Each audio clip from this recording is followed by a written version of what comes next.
A paz do Senhor, meus prezados irmãos, amigos, professores e alunos da Escola Bíblica Dominical. Olha que bênção, nós estamos aqui para juntos aprendermos a poderosa Palavra de Deus. Durante esses 3 meses, vamos estar aqui estudando, olha só, a primeira carta de Paulo aos Coríntios. Para quem não sabe, esta revista é do Programa de Educação Cristã Continuada, o PEC, da Assembleia de Deus em Belém do Pará. E durante esse trimestre, o estudo bíblico será justamente sobre a primeira carta de Paulo aos Coríntios. Então, de início, eu já recomendo aos amados professores, alunos, se ainda não fizeram isto, passarem a fazer a partir de hoje, que é a leitura de toda a carta de Paulo aos Coríntios, ou seja, a leitura da primeira carta de Paulo aos Coríntios, que se encontra no Novo Testamento, logo após a carta de Paulo aos Romanos. Eu recomendo que os irmãos façam inicialmente esta leitura para que os mesmos possam ficar familiarizados com o texto que será lido, os capítulos que serão estudados, pois, para quem não sabe, a carta do apóstolo Paulo, a primeira carta de Paulo aos Coríntios, contém apenas 16 capítulos, 437 versículos. Você pode dar uma lida, pelo menos um capítulo por dia. Qual a importância desta leitura antes mesmo de iniciarmos o estudo bíblico sobre a carta paulina, a carta de Paulo aos Coríntios? É importante porque isso promove uma interação entre professor e aluno no momento em que está sendo dado a aula acerca desta carta. É importante que você, aluno, leia toda a primeira carta de Paulo aos Coríntios, para que, quando estiver diante do professor, você possa, juntamente com ele, interagir neste aprendizado. É importante a participação do aluno em sala de aula e o professor promover essa interação. Portanto, como haver uma interação entre professor e aluno se o aluno não ler o texto, não ler o material que está sendo estudado? De quebra, o professor que obtém a revista, em sua revista, além do conteúdo, aos recursos didáticos, para facilitar uma melhor compreensão do ensino, uma espécie de plano de ensino, um plano de aula, para facilitar esse processo de ensino-aprendizagem, mas que alguns, lamentavelmente, não levam em consideração. Acha que apenas o conteúdo da revista resolve. E não é verdade, nós sabemos disso. Toda a revista foi preparada justamente com este recurso didático, com uma linguagem bem acessível, né? E uma leitura bem acessível para que você possa acompanhar o estudo sistemático da carta de Paulo aos Coríntios, ou seja, a primeira carta de Paulo. Mas antes, eu gostaria de fazer algumas observações, apresentar a vocês algumas curiosidades acerca da carta de Paulo aos Coríntios, a primeira no caso, que é justamente como eu acabei de dizer, a carta é de autoria do apóstolo Paulo, daí o nome Cartas Paulinas, né? Porque na verdade, vejam só, o Novo Testamento, ele é composto de 27 livros, que na verdade deveria ser 27 livros. Mas nós sabemos que o Novo Testamento ele é composto por 21 cartas. É isto mesmo. Nós temos 4 evangelhos, temos um livro histórico que é Atos dos Apóstolos, e a partir de Atos dos Apóstolos, logo na sequência, você tem aí as chamadas cartas paulinas, que vai de Romanos até Filemão. Romanos, 1ª, 2ª Coríntios, Gálatas, Efésios, Filipenses, Colossenses, 1ª e 2ª Tessalonicenses, 1ª e 2ª Timóteo, Tito e Filemão. Ou seja, essas 13 cartas que eu acabei de citar são conhecidas como cartas paulinas, porque são de autoria do apóstolo Paulo. Isso não quer dizer necessariamente que ele tenha escrito todas elas. Algumas delas, inclusive, por ele estar em prisão, ele ditava e os seus cooperadores escreviam. Mas isso em nada perde a autenticidade da autoria da carta. Ela, de fato, pertence a Paulo. Dentre essas 13 cartas, algumas delas são conhecidas como cartas eclesiásticas, porque ele dirigiu especificamente para uma determinada igreja. Outras são chamadas cartas pastorais, que é o caso de 1ª e 2ª Timóteo e Tito. São chamadas cartas pastorais porque era uma conversa específica sobre a obra de Deus com esses cooperadores que eu acabei de citar, Timóteo e Tito. Outras são conhecidas cartas da prisão, que foram aquelas cartas que ele, quando esteve preso, escreveu a partir das informações que ele recebia de seus cooperadores. Nós sabemos que Paulo fez pelo menos 4 viagens. 3 são chamadas viagens missionárias. A 4ª foi praticamente a sua prisão. E é interessante que foi na sua 2ª viagem missionária que Paulo abriu uma frente de trabalho na cidade de Corinto. Ele ali passou pelo menos 1 ano e 8 meses, um bom tempo, naquela cidade, pregando a palavra de Deus, o evangelho da graça. Ele que foi constituído pelo próprio Cristo como apóstolo aos gentios, e ele faz essa afirmação, ele é contundente em fazer essas afirmações, inclusive, se você observar, em cada início de suas cartas, ele faz questão de enfatizar este fato. Eu, Paulo, apóstolo do Senhor Jesus Cristo, não pela vontade do homem, mas pela vontade de Deus. E é claro que esta apresentação, ela era proposital, em razão de algumas pessoas nas igrejas se levantarem contra a autoridade apostólica de Paulo, por alegar que ele não fazia parte dos 12.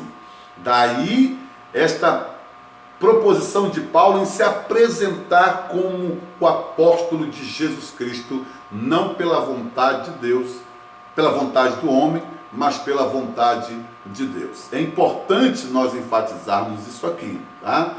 Paulo foi constituído apóstolo pelo próprio Jesus Cristo. Lembra ali no caminho de Damasco, quando ele ia com o intuito de perseguir os cristãos, inclusive receber a carta do governador para matar os cristãos por conta da propagação do evangelho, que era conhecido o chamada seita dos nazarenos? Pois é, Paulo, a caminho em Damasco, teve este encontro com Jesus, e neste encontro ele recebera do próprio Cristo autoridade para pregar o evangelho da graça. Ele foi constituído apóstolo aos gentios. Então, é importante nós enfatizarmos isso aqui. A primeira carta de Paulo aos Coríntios foi escrita já na sua 3ª viagem missionária, quando ele estava já findando a sua viagem missionária ali na cidade de Éfeso. De acordo com a Bíblia, Paulo recebera informações de que a igreja que ele havia fundado lá em Corinto estava com problemas, e problemas sérios, que precisava uma certa urgência para solucionar os problemas daquela igreja. E a ele, Paulo, foi informado alguns desses problemas, como por exemplo, o partidarismo, as dissensões, divisões dentro da igreja que estavam ocorrendo e que isso estava prejudicando o progresso da proclamação do Evangelho ali na cidade de Corinto. Paulo chega a dizer que uns dizem eu sou de Paulo, outros dizem eu sou de Pedro, outros dizem eu sou de Apolo, outros dizem eu sou de Cristo. E aí você tem, pelo menos de acordo com a revista, 4 tipos de grupos de crentes, né? Os fundadores, os tradicionais, os intelectuais e os exclusivistas. Os de Paulo, os fundadores, porque entendiam essas pessoas que apenas Paulo tinha autoridade para falar alguma coisa na igreja ou aconselhar aquela igreja, porque ele, Paulo, foi que fundou a igreja.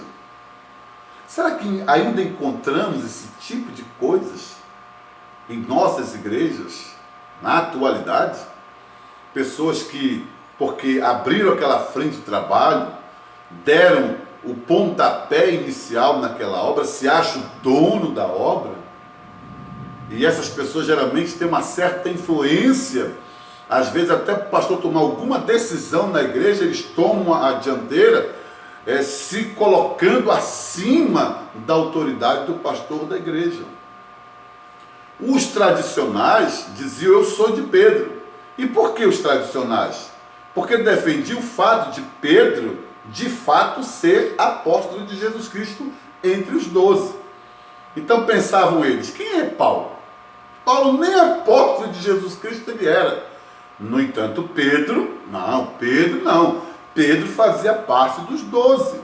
E aí havia essa questão, essas picuinhas dentro da igreja. Quem é que poderia falar, ter autoridade para aconselhar, para exortar a igreja? Paulo ou Pedro? Fundadores, tradicionais, e aí vem o terceiro grupo, os intelectuais, os de Apolo. E por que intelectuais? Porque quem era Apolo? Um mestre. Inclusive na saída de Paulo, dando continuidade às suas viagens missionárias, foi Apolo que ficou na igreja em Corinto, dando ensino para a igreja. Mas vejam só o que aconteceu, né? Por conta da influência da própria cidade, porque ali tinha o templo da Afrodite, a imoralidade, a perversão, era algo assim comum entre eles, e isto acabou afetando a igreja e trazendo problemas seríssimos, né? Mas nem o estudo, nem o conhecimento de Apolo foi capaz de tentar resolver esse problema. A coisa começou a tomar uma certa proporção que foi necessário que alguém entrasse em contato com o apóstolo Paulo e falasse para ele desse problema que estava acontecendo com a igreja. Esse é o grupo dos intelectuais que acham, porque tem conhecimento, só eles que podem, né, tomar frente de um trabalho, exercer frente de trabalhos, por conta às vezes até da sua formação acadêmica, formação teológica, e se acha o dono do saber, que não era o caso de Apolo. Eu só estou colocando uma situação aqui que os intelectuais achavam que deveriam ouvir apenas Apolo, porque Apolo era um mestre, né? Era um conhecedor, era um instrutor. Portanto, quem era Pedro? Qual era a formação de Pedro? Quem era Paulo? E por fim, você tem o grupo dos exclusivistas, né? Que diziam, eu sou de Jesus, né? Você sabe que nessa época havia inclusive, entre os romanos eles chamavam a seita dos nazarenos, né? Os seguidores de Cristo.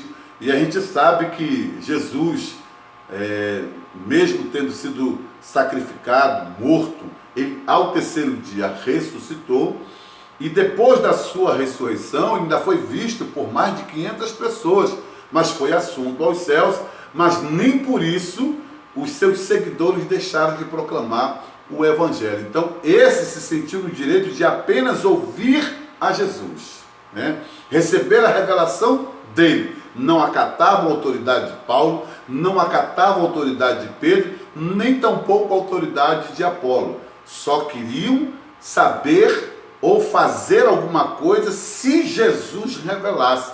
Será que a gente não encontra esse grupo ainda hoje, com essa certa influência na igreja, as chamadas pseudo-revelações, né? Parece que alguma coisa deixou de ser escrita na Bíblia e agora foi revelado misteriosamente para alguém e que se acha no direito de trazer uma nova revelação na igreja, né? Porque ele recebera do próprio Cristo. Então, essas coisas começaram a trazer problemas para a igreja, divisões. Ora, se a base do reino de Deus, se a base que consolida a igreja na face da terra é a unidade, isso estava sendo comprometido por conta desses partidarismos, desses grupinhos que estavam se levantando no seio da igreja. E outros problemas mais, como por exemplo litígio, algumas dúvidas em relação ao casamento, que se casa, se mantém solteiro, a questão da ceia, a questão do batismo e tantos outros assuntos. Paulo, através dessas duas cartas, ele então passa a orientar aquela igreja, mesmo em suas viagens missionárias, mesmo tendo passado o tempo que passou lá, não fora suficiente para aquela igreja absorver a verdade, pô-la em prática e continuar perseverante na obra de Deus, no caminho do Senhor. Então, irmãos, antes de mais nada, a gente precisa se perguntar primeiramente, antes de começar o estudo da primeira carta de Paulo aos Coríntios, a pergunta que se tem que se fazer é a seguinte: quem escreveu, na verdade, esta carta? Por que escreveu? Para quem escreveu? Para que escreveu? E a pergunta que não quer calar: qual a relevância desta carta de Paulo, escrita há tantos mil anos atrás, para a igreja na atualidade? A melhor forma de você compreender um texto da Bíblia é justamente preenchendo aquele texto com perguntas. E dentre essas perguntas, a partir da leitura, e é claro, volto mais uma vez a enfatizar a importância da leitura. Você, aluno, não adianta você ter a sua revista da escola dominical, ter adquirido a sua revista e não ler. Porque qual é a contribuição? Qual será a sua participação em sala de aula, se você sequer pegou a revista durante a semana? Ou a Bíblia, você que não tem a revista, leia a Bíblia, são 16 capítulos, 437 versículos, um capítulo que você leia é suficiente para que quando você chegue na sua classe, você possa indagar com o professor, perguntar, participar da aula interagindo com o professor. Então é importante isso aqui. A leitura da Bíblia é fundamental.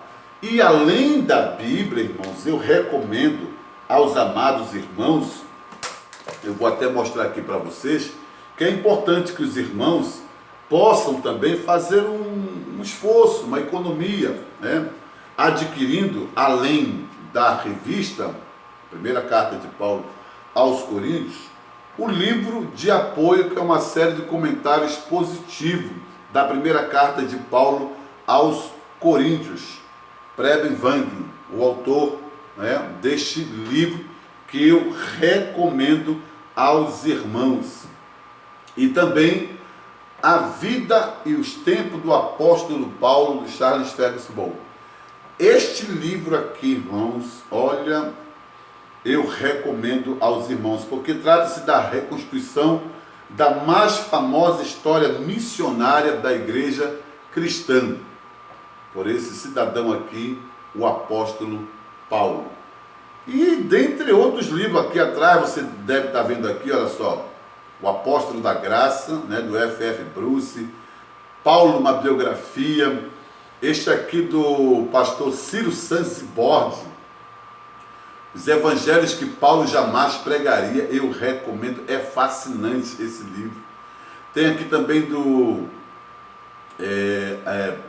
Paulo, do Charles, oh meu Deus, Charles Swindoll, Charles Swindoll, né? Swindoll. Este livro faz parte também de uma série de comentários bíblicos. Logo aqui atrás também tem um do Hernandes Dias Lopes, que eu também recomendo, que é este aqui, olha, Paulo, o maior líder do cristianismo, e tantos outros livros, irmãos, que pode ajudar os irmãos numa compreensão melhor da carta de Paulo, das cartas paulinas, na verdade, tá bom? Então, irmãos, a nossa revista, ela tem 13 lições, tá? A primeira lição vai falar sobre divisão e sabedoria de Deus. A segunda lição, o poder da mensagem da cruz. A terceira lição, ministros são dispenseiros de Deus. A quarta lição, imoralidade e litígios. Quinta lição, casado ou solteiro? Eis a questão.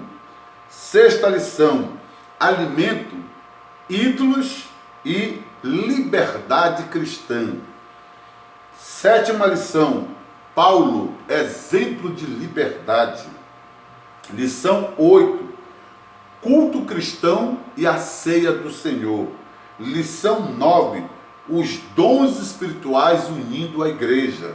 Lição 10, amor, caminho excelente.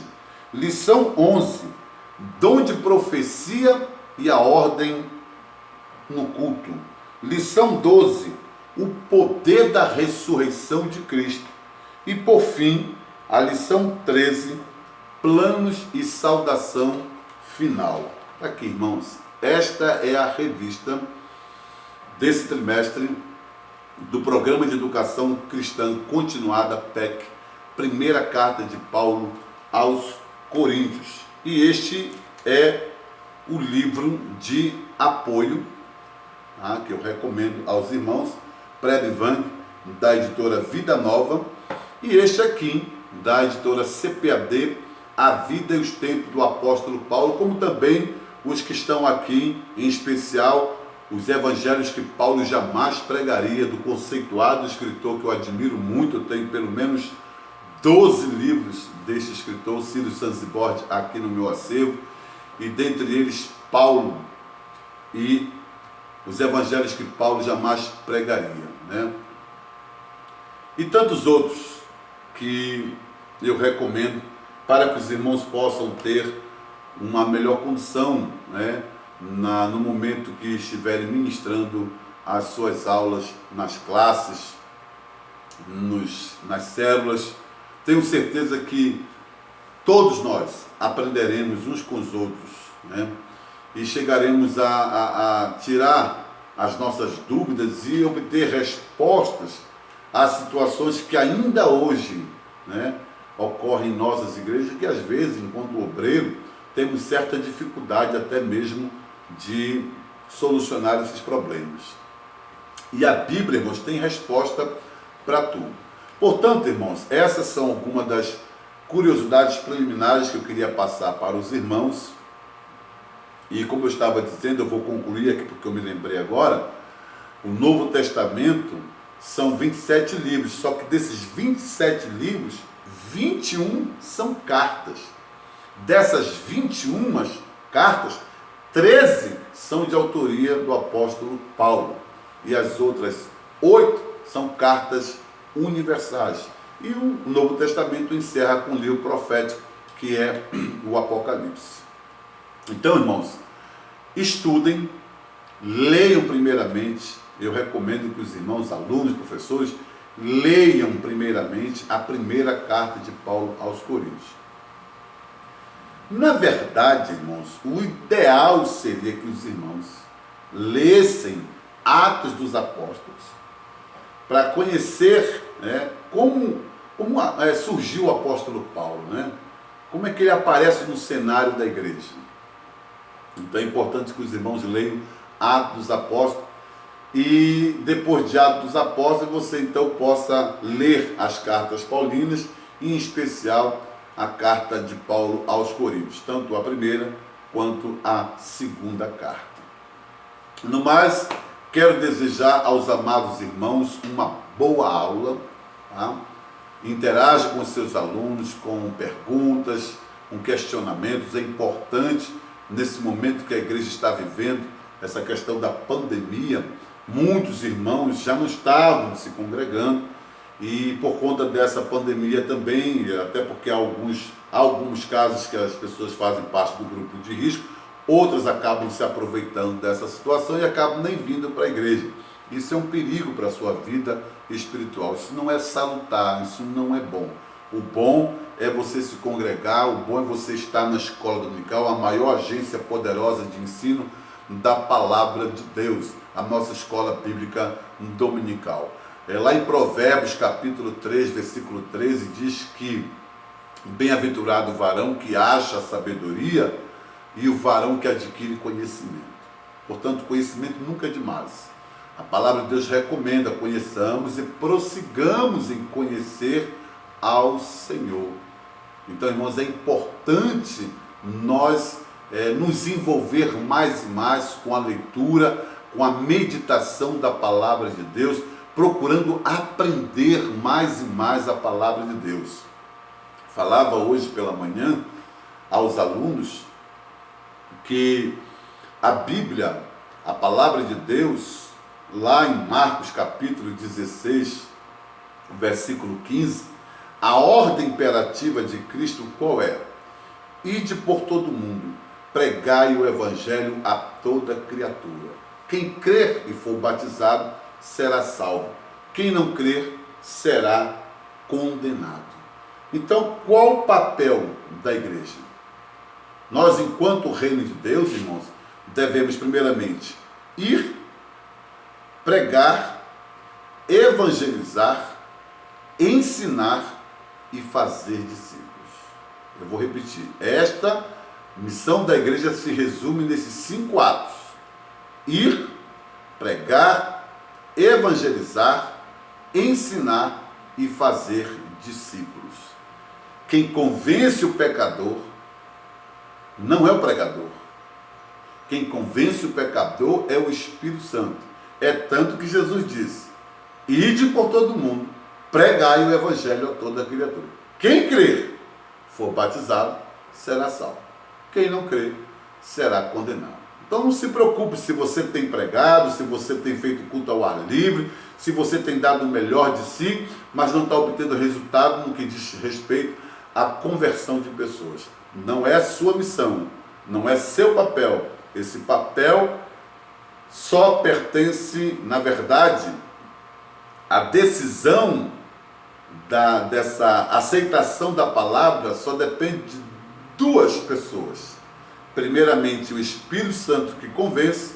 Em segundo lugar, a própria pessoa que ouve a palavra de Deus, de crer ou não crer nesta verdade. Portanto, irmãos, eu quero aqui só deixar um versículo para os nossos amados irmãos como uma meditação,